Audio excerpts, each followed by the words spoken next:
ಎಲ್ರಿಗೂ ನಮಸ್ಕಾರ ಸ್ನೇಹಿತರೆ. ಎಲ್ಲ ಒಂದು ಕಡೆ ನಾವಿವಾಗ ಕೆಂಗಲ್ನ ಒಂದು ಕ್ಷೇತ್ರದಲ್ಲಿದ್ದೀವಿ. ಇವತ್ತಿನ ಒಂದು ಸಂದರ್ಭಗಳು ಯಾವ್ಯಾವ ರೀತಿ ರಾಜಕೀಯ ಆಗ್ತಿದೆ, ಇವತ್ತು ವಿದ್ಯಾರ್ಥಿಗಳ ಒಂದು ಭವಿಷ್ಯ ಯಾವ ರೀತಿ ಒಂದು ಹೋರಾಟಗಳಲ್ಲಿ ಏನು ದೆಹಲಿಯ ಜಂತರ್ ಮಂತರ್ ಏನು ಹೋರಾಟಗಳು ನಡೀತಿದೆ, ರಾಜಕೀಯದ ತಿರುವುಗಳನ್ನ ಪಡ್ಕೊಂಡಿದೆ. ಒಂದು ಜಿರಳೆ ಪಕ್ಷ, ಒಂದು ಕಾಂಗ್ರೆಸ್ಸು, ಒಂದು BJPಗಳು, ಒಂದು ರಾಷ್ಟ್ರೀಯ ಏನು ಪಕ್ಷಗಳು ಇವತ್ತು ಯಾವ್ಯಾವ ರೀತಿ ದೊಂಬರಾಟ ಆಡ್ತಿದೆ. ಇವತ್ತು ನೆಟ್ಟನ್ನು ಒಂದು ನೆಟ್ಟ ಪರೀಕ್ಷೆಗಳ ಏನು ವಿವಾದ ಆಗಿದೆ, ಈ ವಿವಾದಕ್ಕೆ ಯಾವ ರೀತಿ ಇವತ್ತು ಹೋರಾಟಗಳನ್ನ ನಡೀತಿದೆ. ಎಲ್ಲ ಒಂದು ಕಡೆ ನಮ್ಮದೇನು ತಕರಾರಿಲ್ಲ. ಇವತ್ತಿನ ಒಂದು ವಿದ್ಯಾರ್ಥಿಗಳಿಗೆ ಭವಿಷ್ಯನ ಕಟ್ಕೊಡ್ಬೇಕು, ಭವಿಷ್ಯನ ನಿಲ್ಲಿಸಬೇಕು, ಭವಿಷ್ಯದಲ್ಲಿ ಒಂದು ಶಕ್ತಿಯಾಗಿ ನಿಲ್ಲಬೇಕು ಅನ್ನೋದು ನಮ್ಮ ಹೋರಾಟಕ್ಕೂ ನಾವು ಸಹ ನಮ್ಮ ರಾಜ್ಯ ಕರ್ನಾಟಕದಿಂದ ನಾವು ಸಹ ಪ್ರತಿನಿಧಿಸುವ ಹೋರಾಟಕ್ಕೆ ನಾವು ಜಂತರ್ ಮಂತರ್ ಹೋರಾಟಕ್ಕೆ ಸಿದ್ಧರಾಗ್ತೀವಿ.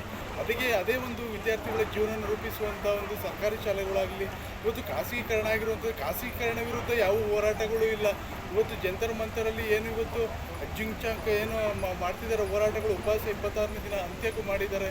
ಎಲ್ಲ ಒಂದು ಕಡೆ ಇವತ್ತಿನ ಒಂದು ರಾಹುಲ್ ಗಾಂಧಿಯವರ ಹೋರಾಟಗಳಾಗಲಿ ಮತ್ತು ಮೋದಿಯವರು ಏನು ಅವರ ಸಂಧಾನ ಮಾತುಕತೆ ಆಗಲಿ, ಇವತ್ತು ರಾಜಕೀಯದ ಒಂದು ಮೇಲ್ನೋಟಕ್ಕೆ ಇವತ್ತು ಎಲ್ಲವೂ ಒಂದು ಕಡೆ ದೊಂಬರಾಟ ಆಗಿದೆ.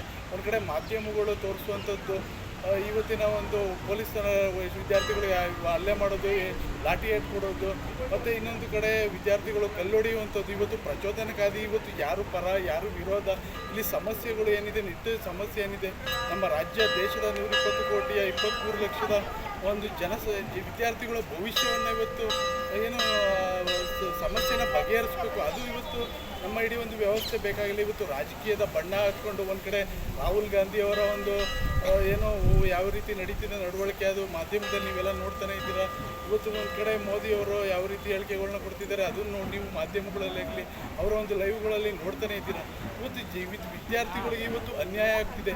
ಇವತ್ತು ನಿಟ್ಟು ಬರೆದಂಥ ಒಂದಲ್ಲ ಎರಡು ಬಾರಿ ಬರೆದಂಥ ವಿದ್ಯಾರ್ಥಿಗಳು ಇವತ್ತು ಜೀವನವನ್ನು ಕಟ್ಕೋಬೇಕು, ಒಂದು ಮೆಡಿಕಲ್ ಸೀಟು ಇನ್ನೊಂದು ಸೀಟು ಹೋಗಬೇಕು ಅನ್ನೋ ಸಂದರ್ಭದಲ್ಲಿ ಇವತ್ತು ಅವರ ಜೀವನ ಇವತ್ತು ಅಯೋಮಯವಾಗಿದೆ. ಇವತ್ತು ಜೀವನವನ್ನು ಕಟ್ಕೊಳ್ಳಿ ಅವರು ಒಂದು ದಾರಿ ಹುಡ್ಕೊಳ್ಳುವಂಥದ್ರಲ್ಲಿ ಇವತ್ತಿನ ಇದು ರಾಜಕೀಯದ ಬಣ್ಣ ಕಟ್ಕೊಂಡು ಇವತ್ತು ರಾಜಕಾರಣ ಮಾಡೋದು ಎಷ್ಟು ಸರಿ.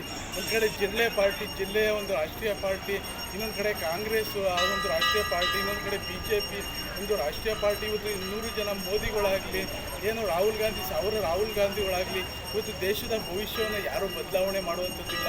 ಇವತ್ತು ವಿದ್ಯಾರ್ಥಿಗಳ ಇಡೀ ಒಂದು ಭವಿಷ್ಯವನ್ನು ಬದಲಾವಣೆ ಮಾಡಬೇಕು ಅಂತೇಳಿ ನಾನು ಕೆಂಗಲ್ ಆಂಜನೇಯ ಸ್ವಾಮಿಯ ಒಂದು ಸನ್ನಿಧಿಯಲ್ಲಿ ಹೇಳ್ತಿದ್ದೀನಿ. ಮತ್ತು ಈ ವಿದ್ಯಾರ್ಥಿಗಳ ಭವಿಷ್ಯ ಬದಲಾವಣೆ ಆಗಬೇಕು ಅಂದರೆ ಈ ಖಾಸಗೀಕರಣ ತೊಳಬೇಕು. ಈ ಖಾಸಗೀಕರಣ ತೊಳಬೇಕು ಅಂದರೆ ಮೊದಲು ಏನು ವ್ಯವಸ್ಥೆ ಸರ್ಕಾರಿ ಶಾಲೆಗಳು ಉದ್ಧಾರ ಆಗಬೇಕು. ನಮ್ಮ ರಾಜ್ಯ ಸರ್ಕಾರ ಆಗಲಿ, ಕೇಂದ್ರ ಸರ್ಕಾರ ಆಗಲಿ, ಇವತ್ತಿನ ಒಂದು ಸರ್ಕಾರಿ ಶಾಲೆಗಳನ್ನ ಉನ್ನತೀಕರಣ ಮಾಡಿ ಅದಕ್ಕೆ ಆದಂಥ ಸೂಕ್ತ ವ್ಯವಸ್ಥೆನ ಮಾಡಬೇಕು. ಇಲ್ಲಿ ಬಜೆಟಲ್ಲಿ ಇನ್ನೊಂದು ಮಾಡ್ತೀನಿ ಅಂತ ಮಾಡುವುದಲ್ಲ. ಇವತ್ತು ಒಂದು ಸರ್ಕಾರಿ ಶಾಲೆಗಳನ್ನ ಉಳಿಸ್ಬೇಕು. ಈ ಹೋರಾಟ ಇವತ್ತು ದೆಹಲಿಯ ಜಂತರ್ ಮಂತರಲ್ಲಿ ಏನು ನಡೀತಿದೆ ಹೋರಾಟ, ಅದು ರಾಷ್ಟ್ರೀಯ ಒಂದು ಮಾಧ್ಯಮಗಳಲ್ಲೂ ಸಹ ಗಮನ ಸೆಳೀತಿದೆ.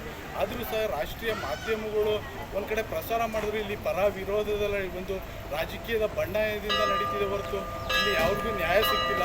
ಈ ವಿಡಿಯೋ ನೋಡ್ತಿರೋ ಪ್ರತಿಯೊಬ್ಬರು ನಿಮಗೆ ಇಷ್ಟ ಆದರೆ ಶೇರ್ ಮಾಡಿ ಮತ್ತು ಕಾಮೆಂಟ್ ಮಾಡಿ ಮತ್ತು ನಿಮ್ಮ ಅಭಿಪ್ರಾಯನ ಹಂಚ್ಕೊಳ್ಳಿ. ಇವತ್ತು ಸೋಷಿಯಲ್ ಮೀಡಿಯಾ ಆಗಲಿ, ಒಂದು ವ್ಯವಸ್ಥೆ ಆಗಲಿ, ಎಲ್ಲವೂ ಬೆಳೆದು ನಿಂತಿದೆ. ಇವತ್ತು ಜಂತರ್ ಮಂತರ ಹೋರಾಟ ಯಾವುದಕ್ಕೆ ಸೀಮಿತ, ಯಾರು ಈ ವಿದ್ಯಾರ್ಥಿಗಳಿಗೆ ನ್ಯಾಯ ಸಿಗಲು ಎಲ್ಲವೂ ನಿಮಗೆ ಬಿಟ್ಟಿದ್ದು. ಜೈ ಕರ್ನಾಟಕ ಮತ್ತು ಒಂದೇ ಮಾತು.